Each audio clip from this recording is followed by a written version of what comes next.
जय माता दी। चैत्र नवरात्रि के आज चौथे दिन आप सबका स्वागत है। चैत्र नवरात्रि के चतुर्थ दिन पर माता कुष्मांडा की पूजा आराधना की जाती है।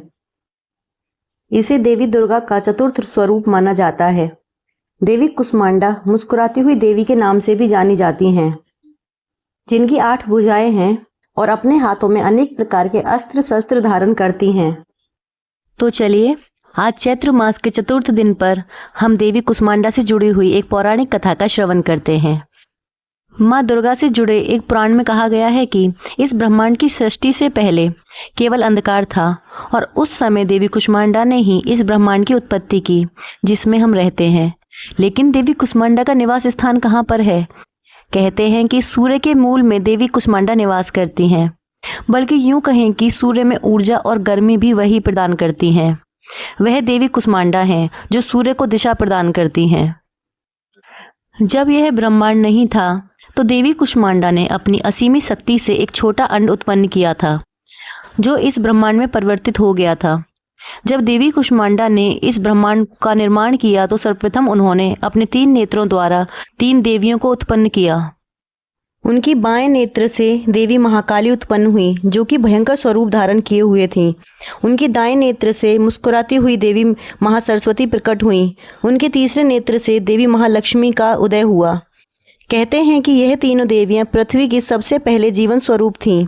इन 3 देवियों को प्रकट करने के पश्चात देवी कुष्मांडा ने इन तीनों पर अपना दृष्टिपात किया। सर्वप्रथम देवी कुष्मांडा ने देवी महाकाली पर अपना दृष्टिपात किया और उनसे एक नर तथा मादा उत्पन्न हुए। नर का नाम हुआ शिव और उनके 5 मुख तथा 10 भुजाएं थीं। जो मादा उत्पन्न हुई उनका नाम पड़ा देवी सरस्वती। उनका 1 मुख और 4 भुजाएं थीं। इसके पश्चात देवी कुष्मांडा ने अपनी दृष्टि देवी महालक्ष्मी पर डाली और उनसे भी एक नर तथा एक मादा उत्पन्न हुए। नर का नाम हुआ ब्रह्मा और उनकी 4 भुजाएं और 4 सिर थे। जो मादा उत्पन्न हुई उसका नाम था देवी लक्ष्मी। उनका 1 मुख और 4 हाथ थे। इसके पश्चात देवी कुष्मांडा ने अपनी दृष्टि देवी महासरस्वती पर डाली और इसी क्रम में एक नर और मादा उत्पन्न हुए। नर का नाम श्री विष्णु रखा गया और उनका 1 सर और 4 भुजाएं थीं। मादा का भी 1 सर और 4 भुजाएं थीं और उनका नाम शक्ति हुआ।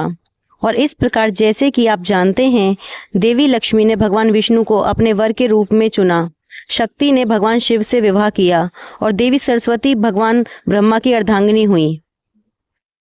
विवाह उपरांत इन तीनों दंपतियों ने इस ब्रह्मांड को जीवों से भर दिया। जब ब्रह्मांड में सृष्टि का कार्य पूर्ण हो गया तो देवी कुष्मांडा ने इन सबको पुनः अपने में समाहित कर लिया और इसके पश्चात देवी कुष्मांडा भी स्वयं ऊर्जा से भरे हुए एक गोले के रूप में विद्यमान हो गई, जो इस संपूर्ण ब्रह्मांड को गर्मी तथा ऊष्मा प्रदान करता है।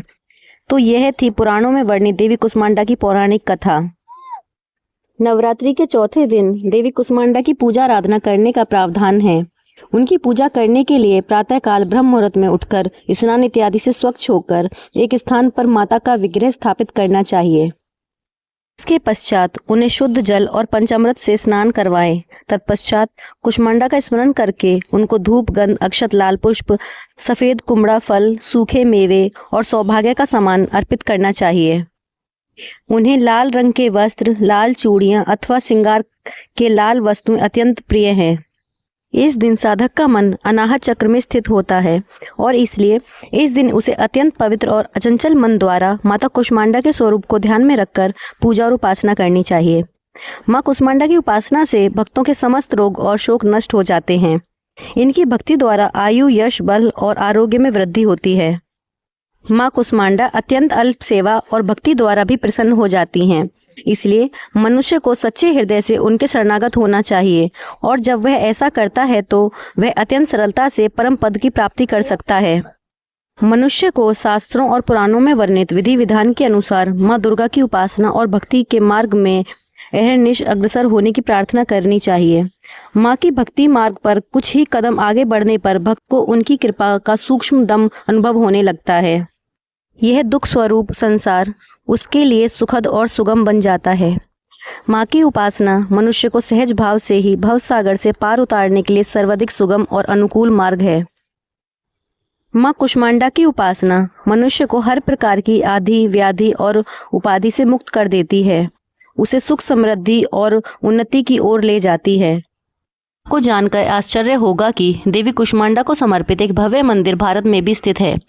मां कुष्मांडा देवी का मंदिर उत्तर प्रदेश के कानपुर जिले के घाटमपुर में स्थित है। यहाँ पर मां कुष्मांडा का एक पिंड के रूप में विद्यमान है और इस पिंड में हमेशा पानी रिसता रहता है।